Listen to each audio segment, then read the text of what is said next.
Saya teruskan kepada panel kita yang ketiga, Saudara Fahmi Reza, selaku pemerhati luar, aktivis sosial yang saya kira sangat rapat dengan gerakan anak muda, rapat dengan gerakan mahasiswa dan selama ini menilai pergerakan mahasiswa. Mungkin Fahmi Reza boleh bagi sedikit perspektif.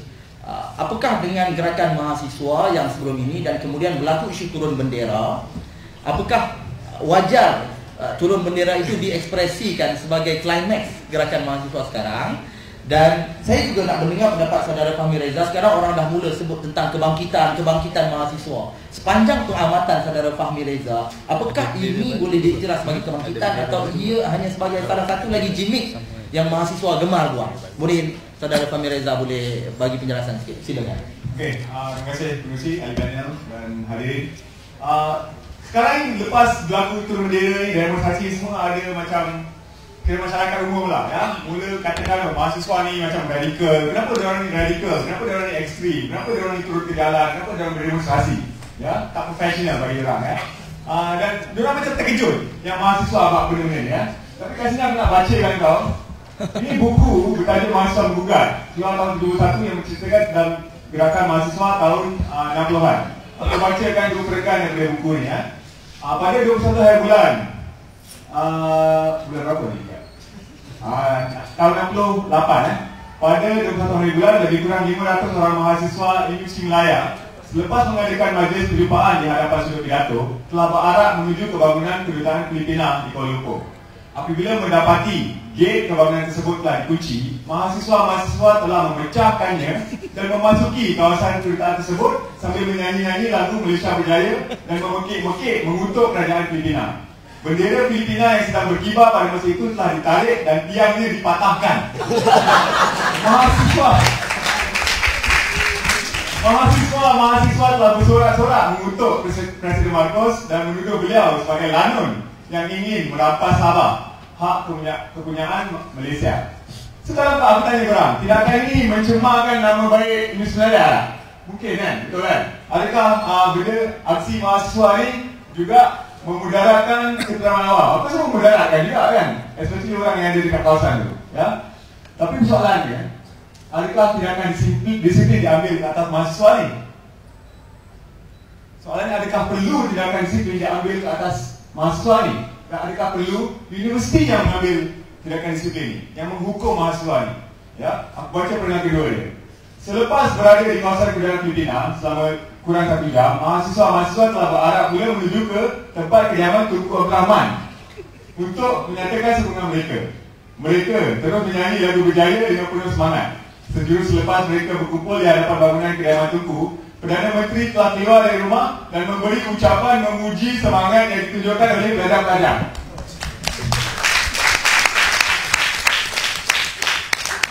Ya, apa yang beza dulu dengan sekarang? Ya, dulu diorang tak terkejut tengok mahasiswa ni radikal, ya, buat tindakan yang kita pandang ekstrim ni. Sebab ini sebahagian dari proses mahasiswa itu sendiri. Ya, mahasiswa kalau tengok dalam ilmu masyarakat, mereka ada kesedaran, ya, bukan hanya kesedaran sosial, tapi kesedaran politik juga. Ya, itu satu realiti yang kita masyarakat awal terima.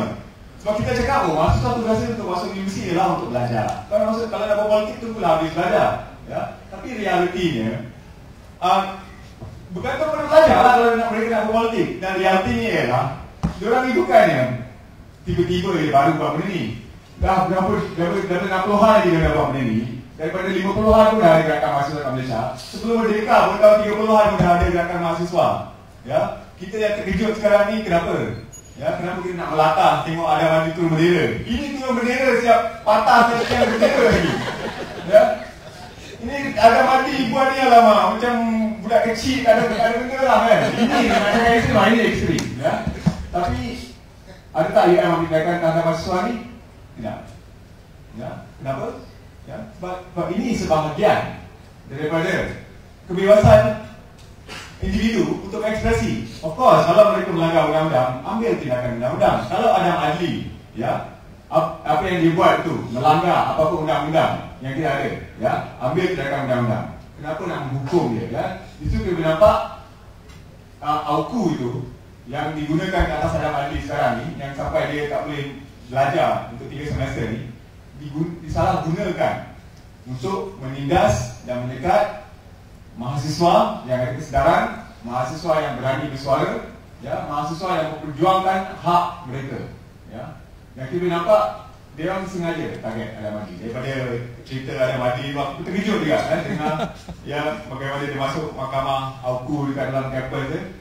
Jelas bila Adam masuk, mereka dah memang nak menghukum dah. Ya, mereka bukan di situ untuk mendengar penjelasan Adam Hadi, bukan untuk berunding, bukan untuk berbicara. Mereka panggil Adam Hadi untuk menghukum. Ya. Dan apa sih kita boleh nampak juga lah, ya. Sama ada hukuman ini adil atau tidak, ya. Itu rasa korang kena nilaikan sendiri, ya. Tapi realitinya ialah, ya, mahasiswa daripada dulu, ya, dan bukan terhad kepada Malaysia saja, ya. Mahasiswa aktivis ni, ya, yang ada kesedaran ni, yang buat apa yang diorang buat ni, ya. Di mana-mana negara pun mahasiswa buat benda yang sama, ya. Dan ini kalau tengok pada 60-an dan 70-an, masyarakat sudah menerima lah. Mereka cakap, biasalah, ini student lah, ya. Ini student dia kerja lah, ya. Kadang-kadang, tapi kita kadang-kadang of course, kalau benda yang dia buat tu tak betul, kita boleh cakap tak betul, ya. Tapi yang beza dia sekarang ni, ya, kita bukan nak cakap tak betul, kita menghukum. Nah, itu beza dia, ya. Aku rasa tak ada masalah bagi mereka yang tak setuju dengan tindakan Adam Hadi turun bendera, ya.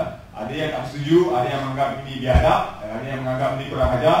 Kau pergi masuk rumah orang, kau pergi turunkan bendera dia, gambar kepala apa pemimpin dia kan, ini kurang ajar kan, mana boleh. Ya, tak apa, that's your opinion, ya. Setiap orang ada pandangan masing-masing, ya. Ada yang cakap okey, tak ada masalah pun dia nak turunkan bendera. Ada yang tak setuju, tak apa, ya. Itu gunanya kita ada ruang di mana kita boleh berekspresikan pandangan kita dan diskusi dan berdebat.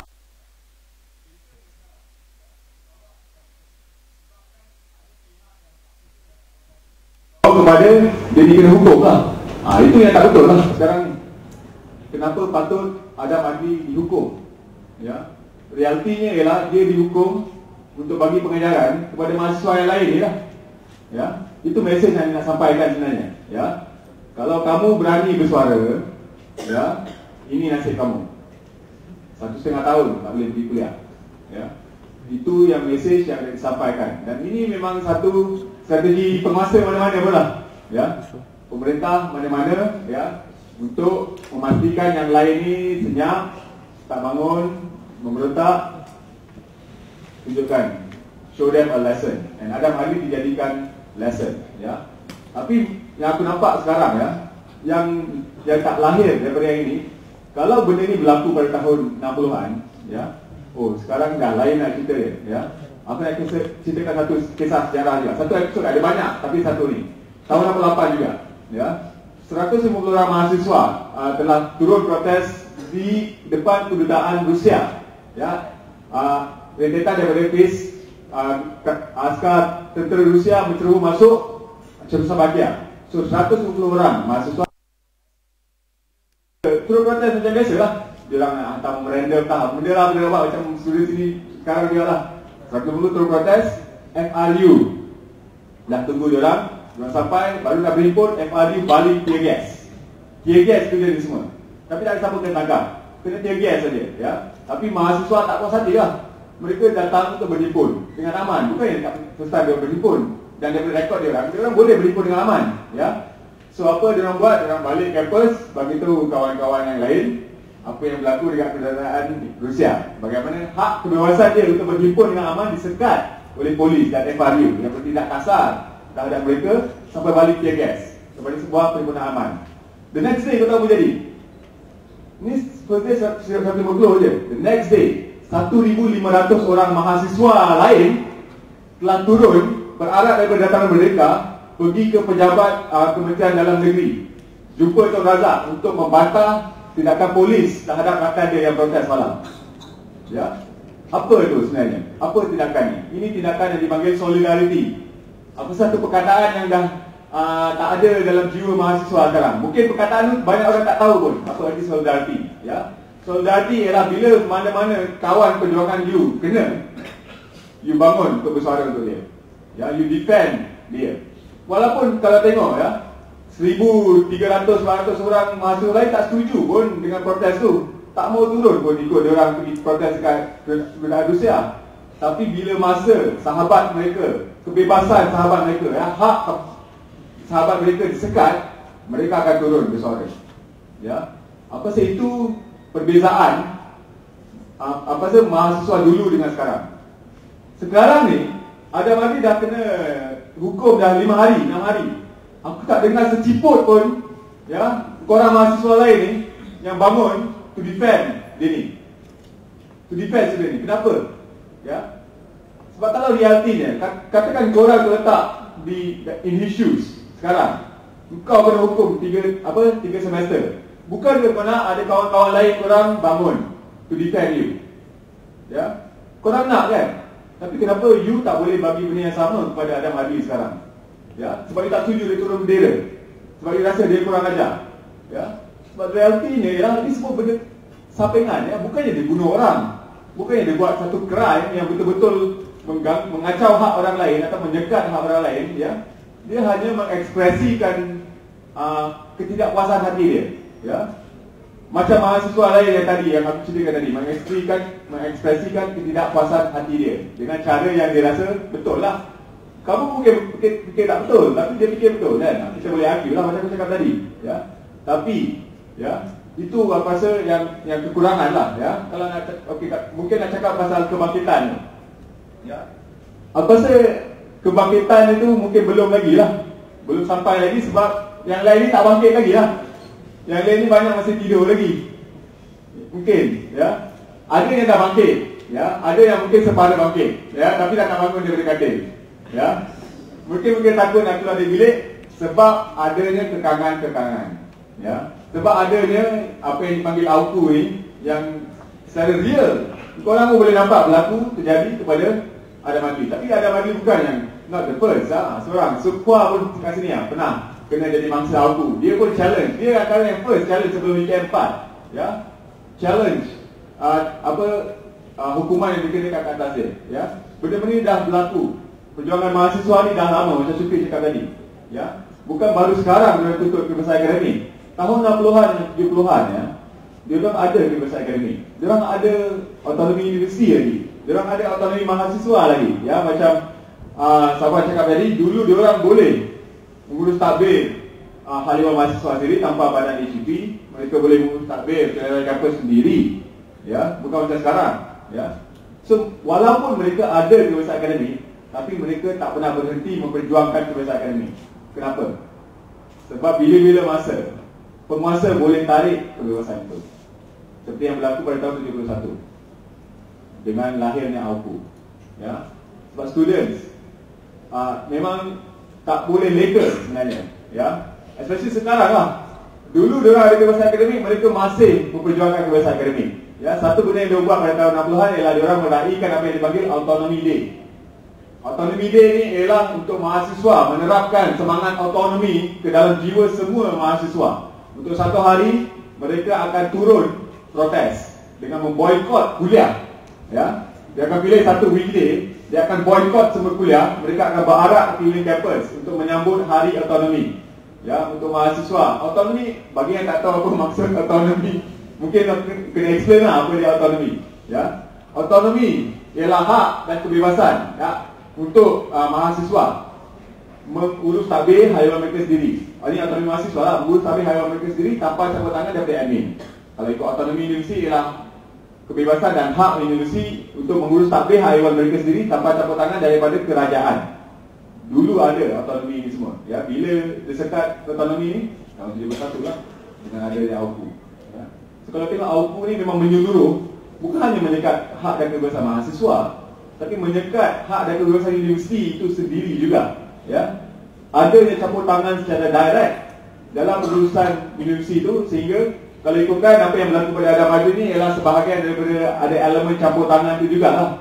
Kadang-kadang kita boleh question juga, adakah hukuman ya yang dijatuhkan kepada Adam Adli ini adalah betul-betul keputusan yang independen dibuat oleh pihak universiti itu sendiri, ataupun ada ya pengaruh-pengaruh mungkin luar yang mempengaruhi keputusan dia untuk menghukum Adam Adli ini. Jadi tengok baru balik kepada perjuangan mahasiswa. Kenapa dia orang turun demonstrasi? Kenapa dia orang tak berdiplomasi? Kenapa dia orang tak guna cara baik? Kenapa tak guna cara platform yang betul, ya, platform saluran yang betul? Kalau apa korang pun boleh anggap sendirilah. Korang dah dengar penjelasan saudara Safwan tadi, ya. Bagaimana mereka dah gunakan saluran-saluran yang betul, dah cuba gunakan saluran yang betul, tapi dinafikan, ya, tak dilayan langsung, ya. You boleh cuba banyak saluran, tapi sampai ke tahap di mana saluran yang tak boleh pakai, you cari saluran yang lain lah. Kalau tengok perbandingannya kan, bagi yang pernah tengok 10 tahun sebelum merdeka, sebelum dia orang buat hartal, dia tak terus buat hartal terus. Sebelum dia orang buat hartal, ya, dia orang banyak buat benda-benda, ya, untuk bekerjasama, bukan untuk berunding dengan British, ya. Mereka siap kubal perlembagaan dia orang sendiri dan usulkan pada British. Mahasiswa pun juga. Perjuangan dia orang, bagi yang tak tahu kan, perjuangan dia orang lawan aku, mereka bukan hanya negatif, protes-protes, penentang saja. Mereka ada kubal apa yang dia orang panggil Magna Carta kan. Satu alternatif kepada aku, mereka dah kubal lah. Mereka dah percaya pada Samudin dan semualah menteri-menteri yang semua dia dah dipersembahkan lah. Tapi apa yang dia orang buat? Ignore, pangkul sampahkan saja benda-benda ni, ya. So kita boleh faham lah kenapa mahasiswa turun ke jalan raya. Kenapa dia orang ambil tindakan sampai nak pergi baring kat tengah jalan dekat depan pagar, ya. Mungkin korang mungkin tak setuju juga lah, ini pengaruh lah dia nak pergi 16 jam pergi duduk depan pagar, apa benda, ya. Tapi if you understand the medium of protest, ya, sometimes you kena ambil atau lakukan ambil satu taktik yang ekstrim sikit untuk menarik perhatian. Gimmick lah dipanggil, ya, gimmick. Sebab kalau you asyik buat benda yang sama, kalau tak habis-habis hidup kan, boring kan. Kenalah kreatif sikit, ya. So patut kita raikan kreativiti yang orang tunjukkan sekarang ni. Yang tu benda ni satu aksi yang kreatif lah, ya. Bagi aku punya opinion, aku tak nampak ada bagi perangai dia pun. I was there, masa benda tu berlaku kan. Ya, aku nampak semua yang ada kat situ semua happy tengok ada Madri buat benda tu. Ya. So ini is a creative act. Ya. And lagi satu, sebenarnya yang benda ni benda tak ada apa pun. Ya. Bukan benda besar pun. Yang menjadikan benda ni besar ialah Panglima Ludah. Dan juga mereka yang nak mengalih pandangan masyarakat terhadap isu yang dia bawa sebenarnya. Sekarang ni kan, di buah mulut masyarakat apa dia? Pasal bendera lah, betul tak? Bukan pasal urusan akademik. Padahal itu isu dia sebenarnya, ya. Tapi masalahnya bukan terletak pada kita masyarakat saja, tapi terletak pada media sendiri. Bagaimana media melaporkan apa yang mahasiswa dibuat. Fokus dia orang kenapa tidak fokus kepada isu yang dibawa oleh mahasiswa. Laporan Utusan Malaysia sehari selepas demonstrasi itu, ya. Laporan mengenai insiden tu, perkataan kebebasan akademik hanya mention once, tapi in reference to the nama penganjur. Nasib baik nama penganjur dia ialah Gerakan Menuntut Kebebasan Akademik. Kalau nama penganjur dia bukan kebebasan akademik, mereka tak mention langsung kebebasan akademik. They mention kenapa dia turun. Ya, why? They want to alih pandangan kita masyarakat kepada apa yang dia tuntut, and focus our attention to macam mana mereka menuntut apa yang dia tuntut. Which is bagi aku, kita masyarakat patutnya lebih kritikal lah, ya, untuk see beyond the manipulation of the media, dan manipulate pemikiran kita, ya, untuk fokus pada Adam Adli, fokus pada turun bendera yang tak ada apa-apa pun. It's just something fun yang dia buat dan fun untuk orang yang datang kat situ lah. That's it, ya.